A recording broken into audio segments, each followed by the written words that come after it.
तो दोस्तों सभी का स्वागत है हमारे YouTube प्लेटफॉर्म के ऊपर। आज अपने जो नोबेल पुरस्कार 2023 के जिनका वितरण वो हाल ही में हुआ है उनके बारे में आज अपन पढ़ेंगे। सबसे पहले नोबेल पुरस्कार के बारे में अपन पढ़ेंगे, उसके इतिहास के बारे में पढ़ेंगे। उसके बाद में 2023 का नोबेल पुरस्कार है वो कौन कौन से क्षेत्र में और कौन कौन से वैज्ञानिकों को दिया गया, क्योंकि करंट के लिहाज से ये चीजें हैं वो काफी इंपॉर्टेंट है। उसके बाद में भारत में सबसे पहले हर क्षेत्र के अंदर है वो किस किस को नोबेल प्राइज दिया गया उसके बारे में पढ़ेंगे। तो आप वीडियो को है वो लास्ट तक देखते रहिए। जितने भी वैज्ञानिक हैं उनको अपन ट्रिक से देखेंगे, यानी क्षेत्र को और वैज्ञानिकों को आपस में रिलेटेड करेंगे ट्रिक के द्वारा। ऐसे है ये नाम वो याद नहीं रहेंगे। आज का जो अपना टॉपिक रहने वाला है वो नोबेल प्राइज से संबंधित है। नोबेल पुरस्कार 2023 हर वर्ष ये दिए जाते हैं। किनको देते हैं? जिन्होंने इस विश्व को पिछले वर्ष में काफी महत्वपूर्ण हर क्षेत्र में दिया। जैसे किसी ने शांति के क्षेत्र में दिया, किसी ने केमिस्ट्री के क्षेत्र में दिया। ठीक है, तो अगर इसकी शुरुआत की बात करें तो 1901 में शुरुआत हुई नोबेल पुरस्कार की। अगर शुरुआत की बात करें तो 1901 में है वो स्टार्ट हुआ। किसकी याद में दिया जाता है? तो स्वीडिश के वैज्ञानिक है अल्फ्रेड नोबल। अल्फ्रेड नोबल की याद में, ऐसे लिख सकते हैं अल्फ्रेड नोबल। अल्फ्रेड नोबल वही है जिन्होंने डायनामाइट का आविष्कार किया था। कोष्टक में अपन लिख सकते हैं डायनामाइट का आविष्कार। डायनामाइट का आविष्कार है वो इन्होंने किया था। तो इनकी याद में है वो नोबेल पुरस्कार है वो दिया जाता है। पहले है वो इसके अगर क्षेत्र की बात करें तो शुरुआत में 5 क्षेत्रों में दिया जाता था। उसके बाद में 1969 में एक क्षेत्र है वो और बढ़ गया। एक क्षेत्र वो कौन सा बढ़ गया? वो आर्थिक क्षेत्र है वो बढ़ गया। अब वर्तमान की अगर बात करें तो 5+1 वर्तमान में कितने क्षेत्र हो गए? 5+1 वो क्षेत्र हो गए हैं। तो यानी सीधी सीधी बात करें तो नोबेल प्राइज है वो कितने क्षेत्रों में दिया जाता है? 6 क्षेत्रों में वो दिया जाता है। जैसे शांति हो गया, साहित्य हो गया, आर्थिक हो गया, चिकित्सा हो गया, फिजिक्स हो गया और केमिस्ट्री हो गया। तो ये 6 क्षेत्र हैं। अपन हर क्षेत्र के बारे में 2023 की है वो चर्चा करने वाले हैं। जैसे सबसे पहले अपन पढ़ेंगे कि शांति का नोबेल पुरस्कार वो किसे दिया गया। शांति का नोबेल पुरस्कार वो किसे दिया गया? तो वो दिया गया नरगिस मोहम्मदी। नरगिस मोहम्मदी ये काफी चर्चा में है परीक्षा के लिहाज से। अगर नोबेल पुरस्कारों की बात करें तो सबसे ज्यादा इंपॉर्टेंट है वो नरगिस मोहम्मदी है, क्योंकि ये फिलहाल है वो ईरान की जेल में है वो बंद है। कौन है नरगिस मोहम्मदी? ये जो ईरान में जो महिलाओं के खिलाफ जो उत्पीड़न हुआ उसके खिलाफ वो इन्होंने आवाज उठाई। आगे आप लिख सकते हैं महिलाओं के खिलाफ है, महिलाओं के खिलाफ उत्पीड़न जो हो रहा था उसके खिलाफ वो क्या उठाई इन्होंने? महिलाओं के साथ, खिलाफ नहीं, महिलाओं के साथ जो उत्पीड़न हो रहा था ईरान में उसके खिलाफ वो इन्होंने क्या की थी? आवाज उठाई थी। ठीक है, और वर्तमान में क्या है? जेल में बंद है। यानी जेल में बंद होते हुए को नोबेल पुरस्कार मिला, इसलिए काफी इंपॉर्टेंट हो जाता है। अब इसको याद कैसे करेंगे? तो देखो शांति के क्षेत्र में दिया किसको गया? नरगिस मोहम्मदी को। अब महिलाओं के साथ वहां क्या हो रहा था? उत्पीड़न हो रहा था। यानी वो जो जगह थी वो महिलाओं के लिए नरक के समान हो गई थी। तो नरक से याद रखना है नरगिस को। देखो नरगिस और नरक को अपन को रिलेटेड करना है, तो इसको आप नरक से याद रखेंगे। आगे मैं लिख रहा हूं नरक, यानी वहां पे महिलाओं की जो स्थिति है वो नरक के समान हो गई थी। उसके बाद में अगर अपन दूसरे क्षेत्र की बात करें तो अपने साहित्य के क्षेत्र की बात करते हैं। यानी साहित्य क्षेत्र में है वो किसको पुरस्कार वो नोबेल का दिया गया? तो वो किसको दिया गया? जॉन फॉस्से को। जॉन फॉस्से को। इनको क्यों दिया गया? क्योंकि एक तो इन्होंने गद्य का जो प्रचार प्रसार है वो काफी किया।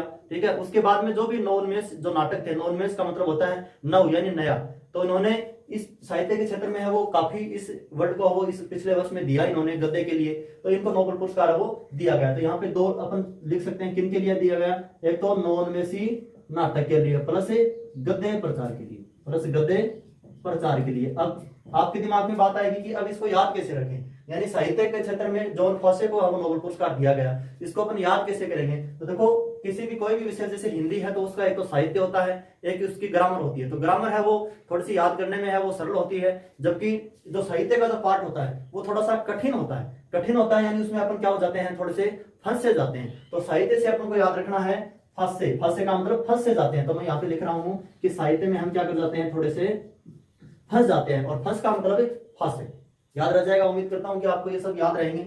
उसके बाद में अगर तीसरे क्षेत्र की बात करते हैं तो अपन आर्थिक क्षेत्र लेते हैं। आर्थिक क्षेत्र की बात करें तो क्लाउडिया गोल्डिन को वो इस वर्ष का वो नोबेल पुरस्कार दिया गया। क्यों दिया गया? क्योंकि उन्होंने महिलाओं की कमाई को कैसे बढ़ाया जाए उसके बारे में उन्होंने सर्च किया। इसके अलावा श्रम बाजार में कैसे महिलाओं की व्यापक भागीदारी बने, उसके लिए वो नोबेल प्राइज जो इनको दिया गया। तो किनको दिया गया? Claudia Goldin.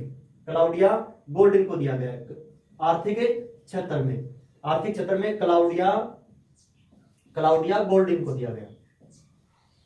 ठीक है, क्यों दिया गया? एक तो महिलाओं की भागीदारी हो, आर्थिक क्षेत्र में महिलाओं की भागीदारी है वो कैसे बढ़े, महिलाओं की भागीदारी कैसे बढ़े, प्लस महिलाओं की अपन बोल सकते हैं कि हर जो आर्थिक जो क्षेत्र है उसमें व्यापक भागीदारी बनी रही, जो श्रम बाजार है व्यापक है भागीदारी, इसमें श्रम बाजार में,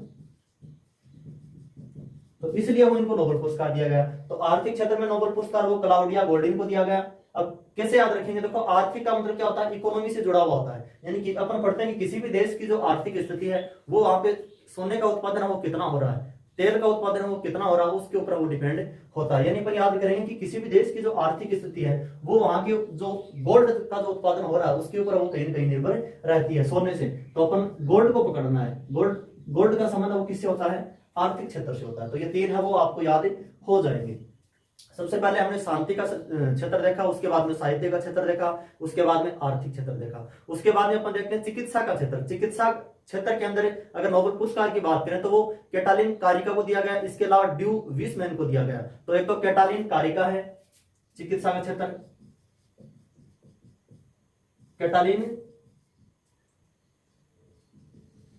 कैटालिन कारिका, इसके अलावा ये दो नाम याद रखने हैं, ड्यू विसमैन आपको याद रखने हैं। अब ये दिया क्यों इनको, क्योंकि जब कोविड-19 जो चल रहा था थोड़े दिन पहले, तो कोविड-19 के अंदर जो mRNA यानी मैसेंजर आरएनए, तो एक प्रकार से देखें तो कोविड-19 के दौरान जो दवाइयां जो काम में ली mRNA, उन्होंने इसकी टीके की वो स्वीकृति दी थी कि ये टीका है कोविड-19 के विरुद्ध बिल्कुल काम करेगा, तो इसलिए इनको नोबेल पुरस्कार दिया गया। देखो बात हो रही है टीके की। अब दोनों इनको याद कैसे करेंगे दोनों वैज्ञानिकों को, एक तो कैटालिन कारिक है, एक ड्यू विसमैन है।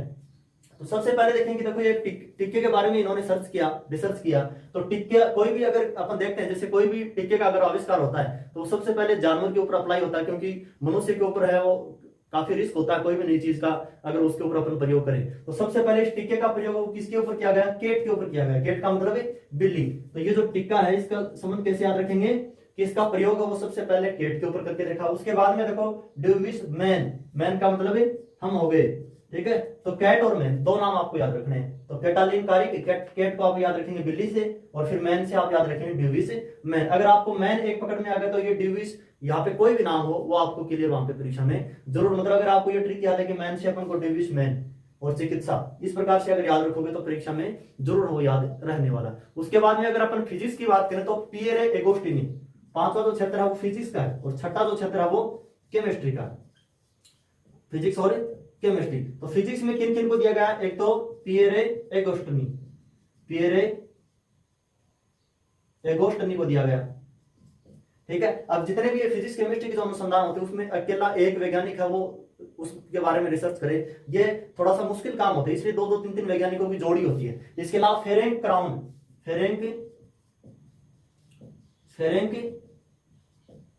और तीसरा है वो अपन को क्लियर से याद रखना है, उसका नाम है एनी हुइलियर, या आप हुइलियर याद रख सकते हैं, हुइलियर, ठीक है। तो तीन नाम याद रखना है, पियरे एगोस्टिनी, फेरेंक क्राउन और हुइलियर। यानी पियरे एगोस्टिनी एक हो गया, फेरेंक क्राउन दो हो गया, और हुइलियर तीन हो गए। तीनों वैज्ञानिकों को फिजिक्स में नोबेल पुरस्कार 2023 वो दिया गया। इन्होंने ऐसी क्या खोज की जिसके लिए इनको है वो नोबेल पुरस्कार वो दिया गया, तो इन्होंने पदार्थ में इलेक्ट्रॉन की गतिशीलता के बारे में इन्होंने खोज की कि पदार्थ में इलेक्ट्रॉनों की जो गतिशीलता है वो किस प्रकार होती है, उसके बारे में महीन है वो सर्च इन्होंने की। यानी इनका जो संबंध है वो कहां जुड़ा हुआ है, कहीं ना कहीं इलेक्ट्रॉन की गतिशीलता से जुड़ा हुआ है। अब इसको याद कैसे करेंगे, सबसे मेन मकसद अपना कि इनको याद कैसे करेंगे। इन्होंने क्या सर्च की ये भी थोड़ा सा कम इंपॉर्टेंट है, परीक्षा में आपको सीधा सीधा पूछा जाएगा कि आर्थिक है वो नोबेल पुरस्कार किसको दिया गया, चिकित्सा के क्षेत्र में किसको दिया गया, सारे के सारे नाम वो आपको ऑप्शन में मिलेंगे। ये नहीं कि कोई यहाँ ऑप्शन में है कोई अमित शाह का नाम दे दिया, ऐसी बात नहीं है।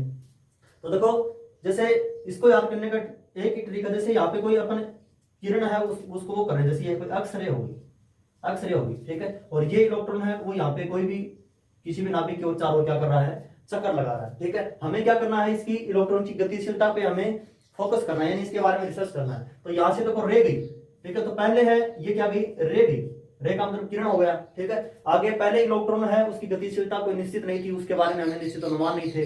जैसे ही इसके ऊपर रे पड़ी तो इलेक्ट्रॉन की जो स्थिति है वो क्या होगी, क्लियर होगी। बस यहीं से अपन को तीनों वैज्ञानिकों के नामों भी याद हो जाएंगे। दो नाम आ रहे हैं, तो रे और एक क्लियर। तो इसे अपन को याद रखना, देखो पीए रे एक रे हो गया, फिर रैंक यानी 2 रे आ गए, देखो ये तो हो गए रे। उसके बाद देखो व्हीलियर नहीं क्लियर, व्हीलियर को आप याद रखेंगे क्लियर से, यानी जैसे ही रे है वो इलेक्ट्रॉन के ऊपर पड़ी तो उसकी जो स्थिति जो वहां थी वो हमें क्लियर दिखने लगी। तो रे को क्लियर से याद रखना, एक रे का मतलब हो गया फेरेंक, एक रे का मतलब हो गया पिएरे, और क्लियर से याद रखना है व्हीलियर, ठीक है। और पदार्थ में इलेक्ट्रॉन की गतिशीलता के बारे में इन्होंने रिसर्च किया, इसके लिए वो फिजिक्स का नोबेल पुरस्कार वो इन तीनों को दिया गया। उसके बाद में बात करते हैं केमिस्ट्री की, ठीक है। तो केमिस्ट्री में जी बारवेडी, लुइस ब्रोस और एलेक्सी इक्किमोव, यानी थोड़े से अटपटे नाम है लेकिन कैसे भी अपन को याद करने हैं क्योंकि हमें तो परीक्षा में वो टिक है वो लगाना है। तो केमिस्ट्री में भी 3 वैज्ञानिकों को दिया गया। सबसे पहले जी बारवेडी, एक तो मैं लिख रहा हूं जी बारवेडी,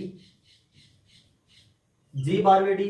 दूसरा वो लुइस से संबंधित है, लुइस केमिस्ट्री में है वो लुइस, अपन अच्छी तरह से पढ़ते हैं, लुइस अमल, लुइस थार, तो लुइस ब्रूस, लुइस ब्रूस, ठीक है। तो एक तो जी बारवेडी हो गया और एक लुइस ब्रूस हो गया, एक एलेक्सी कीमोव, एलेक्सी कीमोव, एलेक्सी कीमोव। तो 3 वैज्ञानिक हो गए, जी बारवेडी, लुइस ब्रूस, एलेक्सी कीमोव। तीनों वैज्ञानिकों को केमिस्ट्री का 2023 का वो नोबेल पुरस्कार है वो दिया गया। इन्होंने ऐसा क्या किया, इन्होंने क्वांटम डॉट्स की खोज की। क्वांटम है वो फिजिक्स केमिस्ट्री में दोनों जगह अपन को पढ़ने को मिलता है, क्वांटम डॉट्स की खोज, क्वांटम डॉट्स की खोज वो इन्होंने की। तीनों वैज्ञानिकों को नोबेल पुरस्कार इसलिए दिया गया क्योंकि इन्होंने क्वांटम डॉट्स की वो खोज की। अब इसको याद कैसे करेंगे, तो जी बारवेडी, लुइस ब्रूस, एलेक्सी एनिमोव, इसको याद करने का तरीका क्या है कि सबसे पहले देखो लुइस नाम है तो लुइस तो वैसे ही याद रह जाएगा, यानी केमिस्ट्री का वो केमिस्ट्री में अपन लुइस लुइस सार पढ़ते हैं, तो इसका मतलब लुइस जो वैज्ञानिक अगर आपको दिख जाए परीक्षा में, इसका मतलब उसका संबंध वो केमिस्ट्री से रहने वाला। इसके अलावा देखो यहाँ पे जी है और यहाँ पे दोनों की अगर अपन संधि करें तो जी प्लस एलेक्सी यानी गैलेक्सी हो गया, क्या हो गया गैलेक्सी। तो अपन को नाम याद रखना, सिर्फ गैलेक्सी का जो संबंध है वो केमिस्ट्री में है, गैलेक्सी की पढ़ो चाहे गैलेक्सी की पढ़ो दोनों, तो ये गैलेक्सी याद रखना, जी और एलेक्सी, तो ये तो इनका भी संबंध कहां से होगा, केमिस्ट्री से होगा। इसके अलावा लुइस ब्रूस है वो हो ही गए। तो ये बात होगी केमिस्ट्री के अंदर 2023 जो 6 जो क्षेत्र थे उसके अंदर किन किन को पुरस्कार है वो मिला। इसके अलावा अगर अपन भारतीयों की बात करें तो सबसे पहले अपन देखते हैं जैसे चिकित्सा का क्षेत्र हो गया, हर क्षेत्र में देखेंगे, जैसे साहित्य के क्षेत्र में भारतीयों की अगर बात करें तो सबसे पहले आर.एन. टैगोर को मिला, गीतांजलि उन्होंने लिखी थी, ठीक है। तो आर.एन. टैगोर साहित्य के क्षेत्र में रविंद्रनाथ टैगोर को मिला 1913 के अंदर। मेडिसिन की अगर बात करें तो अरविंद खुराना, अरविंद खुराना।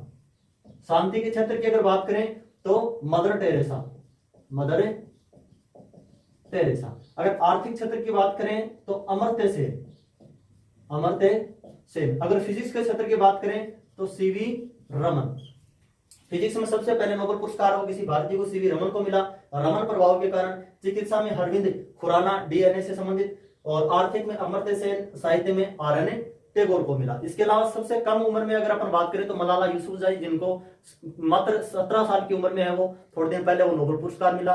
ये भी एक फैक्ट की बात है, मात्र 17 साल में ये विश्व का सबसे बड़ा सम्मान है, ठीक है। भारत की अगर बात करें तो भारत रत्न सबसे बड़ा है, नोबेल पुरस्कार विश्व का सबसे बड़ा अगर अपन बात करें तो वो सम्मान आता है। इसके अलावा जो मेरी क्यूरी है उनको फिजिक्स और केमिस्ट्री दोनों में मिला हुआ है, ठीक है। तो ये कुछ एक बात है जो नोबेल पुरस्कार से जुड़ी हुई है। नीचे वाली हो सकता है आपको वीडियो में नहीं दिखे, फिर भी मैं बोल रहा हूँ कि केमिस्ट्री का जी बारवेडी, लुइस ब्रूस, एलेक्सी एनिमोव, ठीक है। याद कैसे करेंगे, लुइस से याद रह जाएगा केमिस्ट्री। इसके अलावा गैलेक्सी, क्वांटम डॉट्स की खोज इन्होंने की थी। तो आज के वीडियो में हमने नोबेल पुरस्कार से जुड़ी हुई जो बातें परीक्षा में अक्सर पूछी जाती हैं उनके बारे में पढ़ा। उम्मीद करता हूं कि आपको वीडियो अच्छा लगा होगा। अगर अच्छा लगा तो अपने साथियों के साथ शेयर जरूर कीजिए। अगर चैनल के ऊपर नए हैं तो चैनल को सब्सक्राइब जरूर कर लें। बहुत बहुत